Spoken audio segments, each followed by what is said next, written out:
Halo, selamat datang kembali dan selamat bergabung di YNR Channel. Bersama saya Ian, izinkan saya menghibur pemirsa sekalian dengan menceritakan sebuah kisah tentang Adam Clay yang diperankan oleh Jason Statham, seorang mantan anggota organisasi rahasia bernama The Beekeepers. Setelah seorang wanita yang dekat dengannya menjadi korban penipuan cyber dan mengakhiri hidupnya, Adam memutuskan untuk membalas dendam. Saat menggali lebih dalam, Adam menemukan bahwa kejahatan ini bukan sekadar penipuan biasa, melainkan bagian dari konspirasi besar yang melibatkan organisasi korup di tingkat pemerintahan. Gimana? Penasaran dengan keseruannya? Oh ya, tapi sebelum kita masuk ke dalam alur ceritanya, kami mau mengingatkan terlebih dahulu ya, kalau konten ini berisi full spoiler. Jadi jika kalian belum menonton filmnya dan ingin menikmati pengalaman lebih memuaskan, kami sangat menyarankan kalian untuk menonton filmnya terlebih dahulu. Jangan lupa like, share, komen, dan subscribe, dan nyalakan loncengnya ya. Alright, without further ado, let's get into the story. Dan selamat menyaksikan.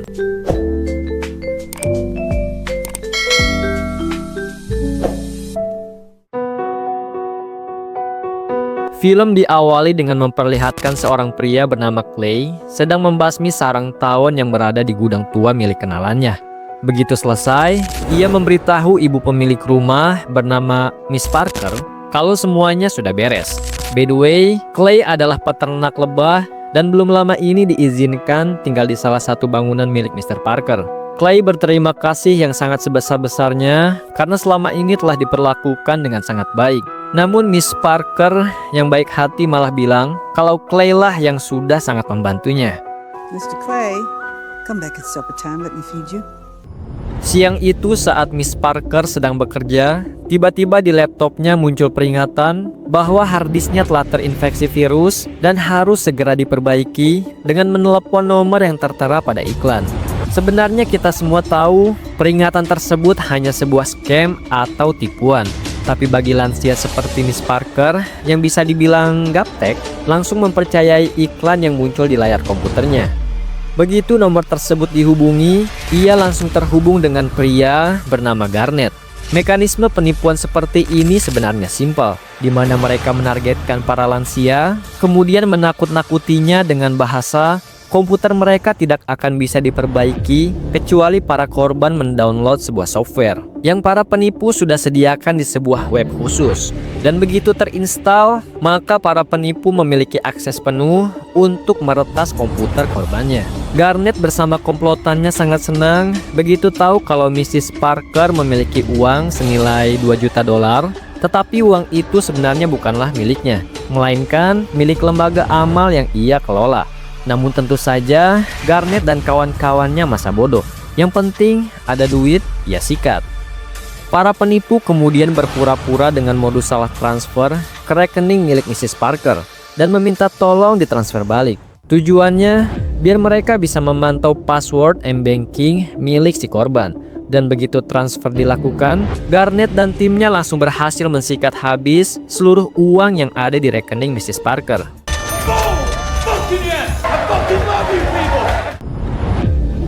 Clay sendiri sejak siang sibuk memanen madu dari peternakannya. Rencananya, hasil panen tersebut ia ingin berikan ke Mrs. Parker sebagai rasa terima kasih. Tapi malam itu ketika Clay mendatangi rumah Mrs. Parker, telah terdengar bunyi alarm kebakaran. Karena khawatir rumahnya telah dimasuki seorang perampok, Clay mengambil pisau di dapur untuk berjaga-jaga.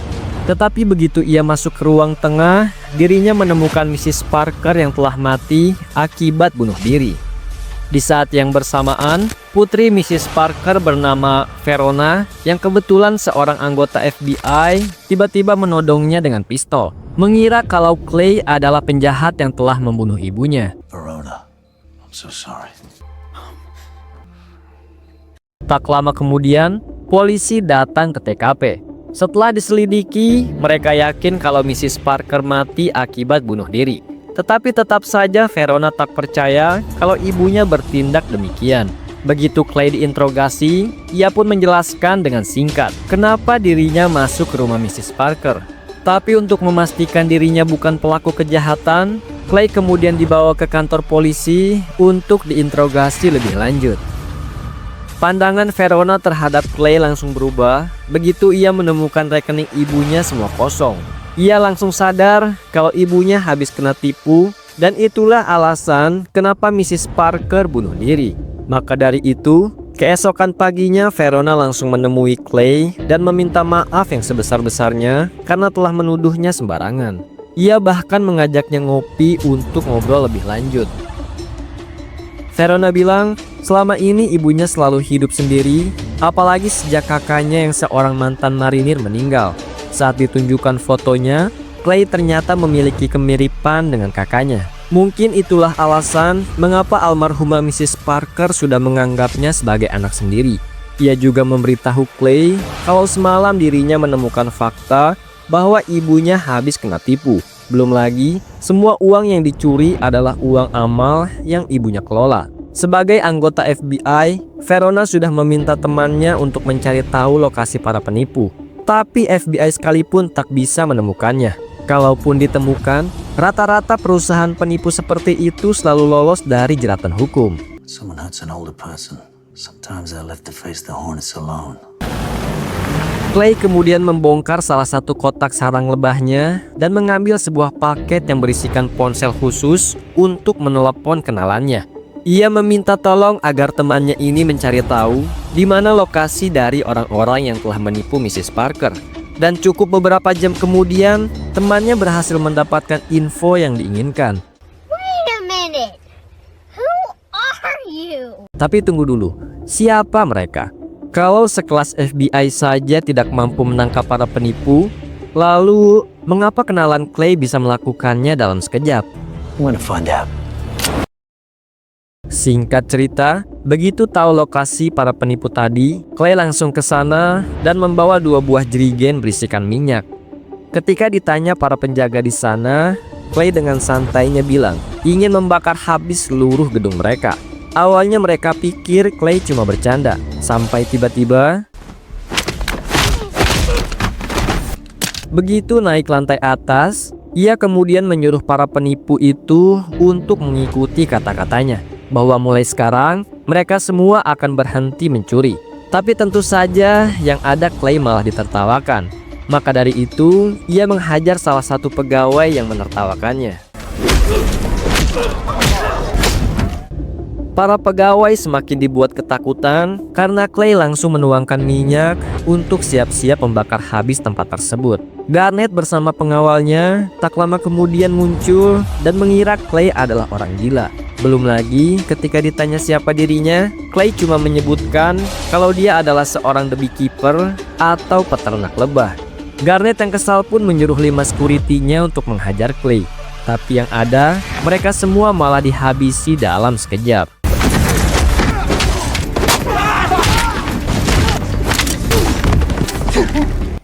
Clay kemudian memasang 2 bom yang sudah dimodifikasi, di mana ketika ada telepon dari calon korban yang masuk ke saluran mereka, maka bom itu otomatis meledak dan akhirnya kantor tersebut pun hancur lebur. Garnet segera melaporkan kejadian barusan ke bosnya, seorang anak muda bernama Derek. Tapi sepanjang telepon, ia bingung menjelaskan betapa mengerikannya Clay yang mampu mengalahkan semua penjaganya dan membakar habis kantor mereka. Mendengar hal itu, Derek kemudian memerintahkan agar Garnet menyewa beberapa anggota gangster untuk membunuh Clay. You get a wrecking crew together and you go Goodfellas on 'em. I mean, come on, you're a connected guy, right? You understand? Di saat yang bersamaan, tak lama kemudian, Verona bersama anggota FBI datang ke TKP. Ledakan gedung tadi dianggap kejadian luar biasa. Belum lagi, mereka semua tak berhasil mengetahui siapa pelakunya. Singkat cerita, setelah mencari sana-sini, Garnet bersama anggotanya berhasil menemukan lokasi Clay. Para gangster langsung menghancurkan seluruh kandang lebah yang telah Clay rawat. Setelah itu, barulah mereka ikut masuk ke dalam untuk melakukan aksi balas dendam. Tanpa basa-basi, mereka berkali-kali menembakkan senjatanya secara brutal dan mengira Clay telah tewas. Tapi yang ada, Clay malah berhasil membunuh para gangster satu persatu ketika mereka sedang berpencar. Hingga akhirnya tersisa Garnet seorang diri.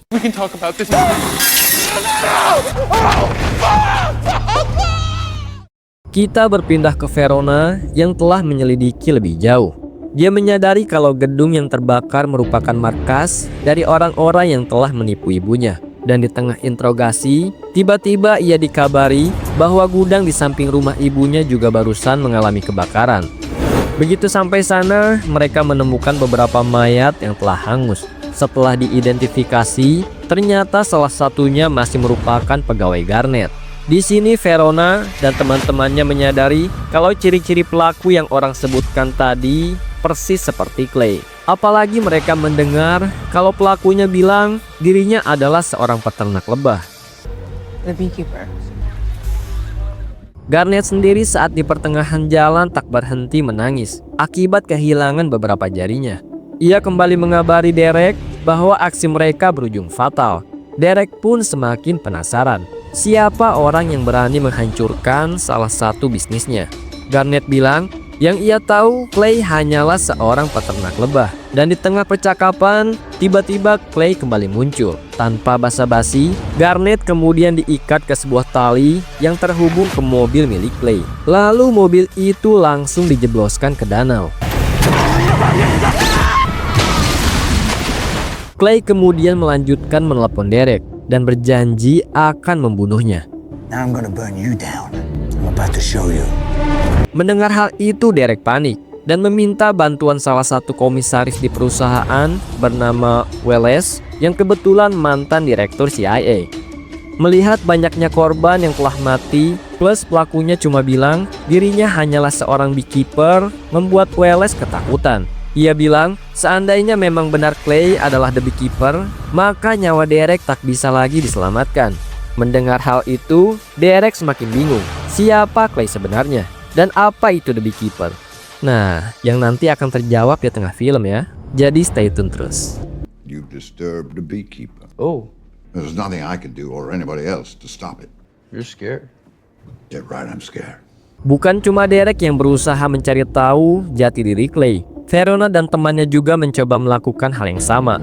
Namun temannya bilang Clay seakan-akan terbang di bawah radar. FBI tidak bisa menemukan info apapun terkait masa lalunya. Seakan-akan memang sengaja disembunyikan. Tak lama kemudian, mereka berdua kembali mendapat info kalau jasad Garnet ditemukan di sungai.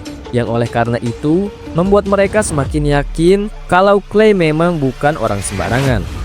Sebenarnya Wallace tak ingin melawan Clay. Tapi karena ibu Derek meneleponnya secara personal, ia terpaksa harus mengusahakan yang terbaik untuk menyelamatkan putranya. By the way, ibu Derek adalah seorang yang sangat powerful, tapi kita belum diberitahu apa jabatannya. Nah, singkat cerita, Wallace kemudian menelepon direktur CIA saat ini dan meminta tolong untuk mencari tahu apakah benar Clay adalah salah satu dari anggota The Beekeeper. Mendengar kata The Beekeeper, membuat si direktur CIA langsung keringat dingin. I'm heading downtown to a police brief. Dan dalam beberapa jam kemudian, si direktur kembali menelpon untuk menyampaikan bahwa Clay memang anggota The Beekeeper, tapi dia telah pensiun. Untuk membantu Wallace mengatasi masalah ini, mereka segera mengirimkan anggota The Beekeeper lainnya untuk membunuh Clay. Malam itu, saat Clay sedang singgah isi bensin, tiba-tiba dirinya didatangi oleh The Beekeeper lain. Wanita ini membawa senjata yang cukup besar dan menembak secara brutal. Tapi butuh diingat-ingat, The Beekeeper yang sekarang belum lama direkrut, yang artinya jam terbangnya masihlah sangat rendah. Sedangkan Clay sudah puluhan tahun dan menjadikannya sangat berpengalaman di setiap medan pertempuran. Dan pertempuran sengit pun tak bisa terelakkan.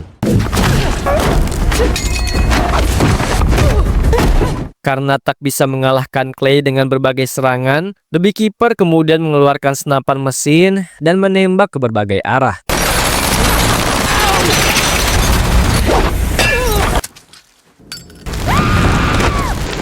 Sebelum pergi dari lokasi, Clay sempat memotong jari dari The Beekeeper. I need your keys. Di lain sisi, Wallace tak lama kemudian diberitahu bahwa The Beekeeper yang mereka utus telah dibunuh oleh Clay, dan CIA memilih untuk tidak ingin ikut campur lebih jauh lagi. Tentu saja hal itu membuat Wallace semakin ketakutan. The beekeepers have studied the situation and have decided to remain neutral. I'm sorry, Wallace. You're on your own.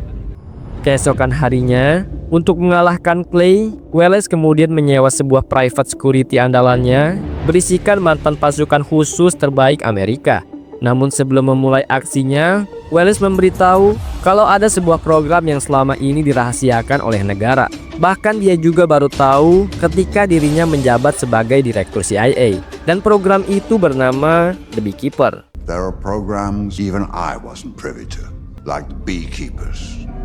Wallace berkata, fungsi The Beekeeper hanya satu, yaitu menjaga kestabilan sistem yang telah dibangun, yang diibaratkan sebagai sarang lebah.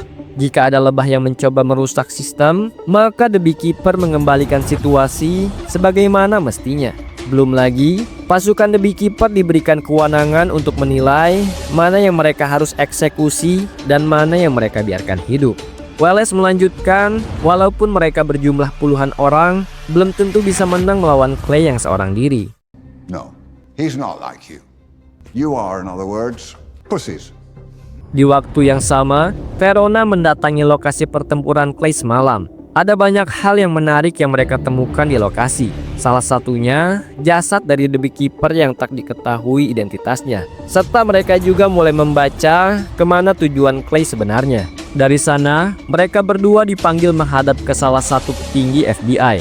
Verona kemudian memaparkan hasil investigasinya, di mana Clay dipercaya akan datang ke kantor pusat dari para penipu yang telah ia bakar kemarin. Clay berencana untuk membakar habis server utamanya. Maka dari itu, untuk menangkap Clay, Verona meminta FBI mengirimkan bantuan tim SWORD ke lokasi. This is his next target. Why is Adam Clay on this rampage? That shouldn't be a problem.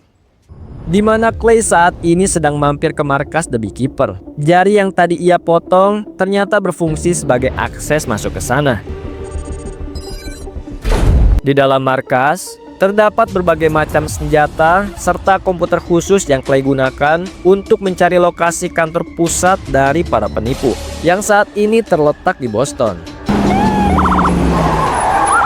Singkat cerita, tempat yang Clay ingin hancurkan saat ini telah dikepung oleh pasukan gabungan dari FBI plus pasukan private security yang Wallace telah sewa. Setelah berdebat, mereka membagi tugas. Tim SWOT menjaga di bawah, sedangkan pasukan Wallace berjaga di atas. Nah, di situasi seperti ini, kalian mungkin berpikir Clay akan menyusup dari pintu belakang dan sebagainya. Tapi ternyata ia langsung masuk dari pintu depan dan tiba-tiba menyusup di antara tim SWAT yang sedang berdiskusi tentang cara menangkap dirinya sendiri.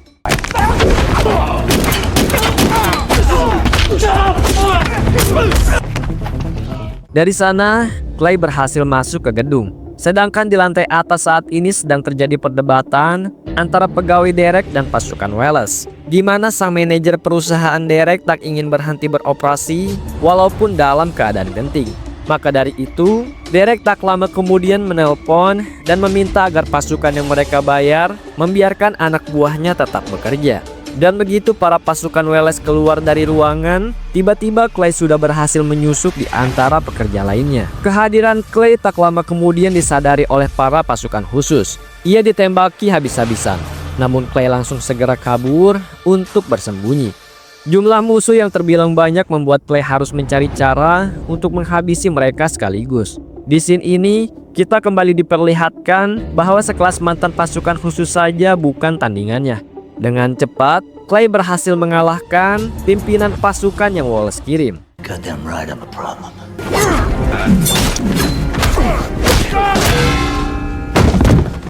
Tapi pasukan musuh masih tersisa cukup banyak. Maka dari itu, Clay kembali memasang sebuah perangkap berupa tali baja ke sekitar lift, lalu memancing mereka semua untuk masuk ke sana. Begitu musuh terpancing, mereka semua mencoba menembak Clay secara bersamaan. Namun lift tersebut ternyata telah Clay pasangi bom.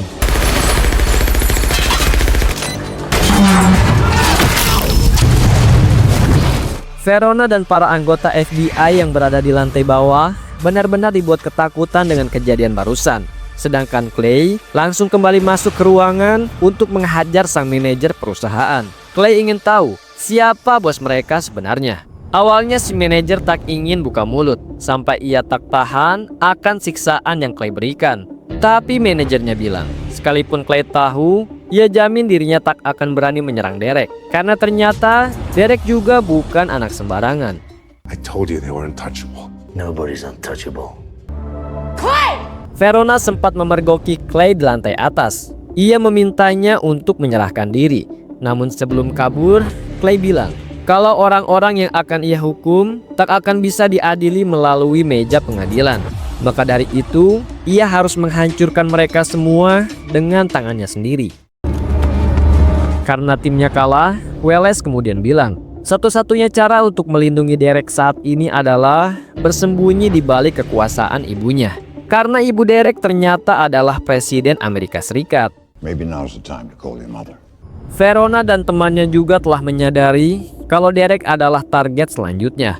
Maka dari itu, ia memberitahu pemimpin FBI untuk berjaga-jaga karena keluarga presiden sedang dalam bahaya. Penyelidikan Verona tak berhenti sampai di sana. Ia juga berhasil mengungkap kebusukan perusahaan Derek yang keuntungannya selama ini ternyata digunakan ibu Derek untuk berkampanye. Tidak menutup kemungkinan, presiden juga bisa ikut dihabisi oleh Clay karena telah menikmati uang haram. Thereby, Clay will strike at the heart of the problem and become a Queenslayer. Keesokan harinya, kediaman presiden terlihat dipenuhi pasukan bersenjata. Mereka telah mengantisipasi kedatangan Clay. Menurut Wallace, pas pampres bahkan belum cukup untuk mengalahkannya. Maka dari itu, dia juga menyewa seorang pembunuh bayaran bernama Lazarus. Ia cukup terkenal karena pernah membunuh salah satu The Beekeeper. Walaupun ia bilang, itu pun terjadi karena dirinya sedang beruntung. Yeah, you know I killed one once. I'm fucking lucky. Clay sendiri saat ini sedang menerobos masuk melalui jalur pembuangan saluran air. Begitu sampai di ujung terowongan, ia berhasil keluar tepat di bawah mobil yang sedang diberhentikan untuk pemeriksaan. Tapi tentu saja bagian bawah mobil juga tak luput dari perhatian petugas. Dan memang ternyata tujuan Clay bukan untuk menyelinap ke bawah mobil, melainkan mengambil pakaian milik petugas yang berjaga. Sebelum masuk ke gedung utama, Clay diam-diam juga telah berhasil memasang beberapa bom. Di dalam rumah, saat ini sedang diadakan pesta untuk para konglomerat. Saat asyik mengobrol dengan para tamu, tiba-tiba Derek dipanggil ibunya untuk bertemu petinggi FBI, membahas sumber dana ilegal yang selama ini masuk ke perusahaannya. Derek terlihat panik karena ternyata selama ini ibunya juga tidak mengetahui kalau anaknya telah menipu banyak orang. You understand? You did this, right? You broke the rules. Clay sendiri tiba-tiba memancing semua orang untuk menyadari kehadirannya. Tentu saja, mereka semua sangat kaget karena tak menyadari gedung telah disusupi. Clay mengarahkan semua orang untuk memburunya keluar ke dekat taman, dengan sengaja mengumpulkan mereka sekaligus. Dan saat Lazarus sudah akan membunuh Clay, tiba-tiba sekali lagi Clay berhasil kabur dengan sangat mudah. Di sana, ia menuju ke ruangan tempat Derek dan ibunya sedang bersembunyi. Tapi tentu saja tidak akan mudah, karena jalur tersebut dipenuhi dengan pasukan gabungan. Namun Clay menyapu bersih semua musuhnya. Seakan-akan jumlah musuh yang puluhan orang bukanlah sebuah masalah.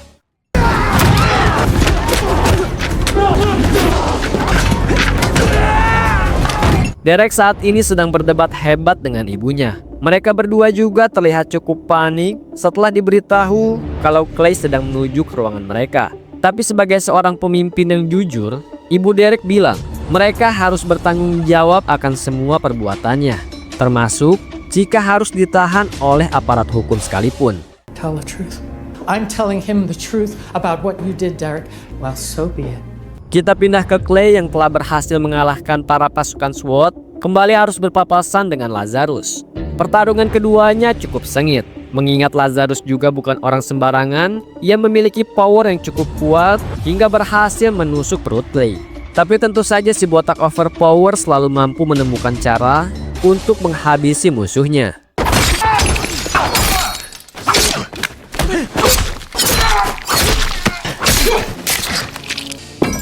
Sebelum masuk ke ruangan tempat Derek bersembunyi, Clay sempat dihadang oleh Wallace, yang kebetulan keduanya ternyata saling kenal di masa lalu. Ia berusaha menghentikan Clay, namun si botak bilang, hal ini bukan hanya soal sistem yang hancur, tetapi lebih ke personal, karena Derek telah membunuh orang yang sangat berharga baginya.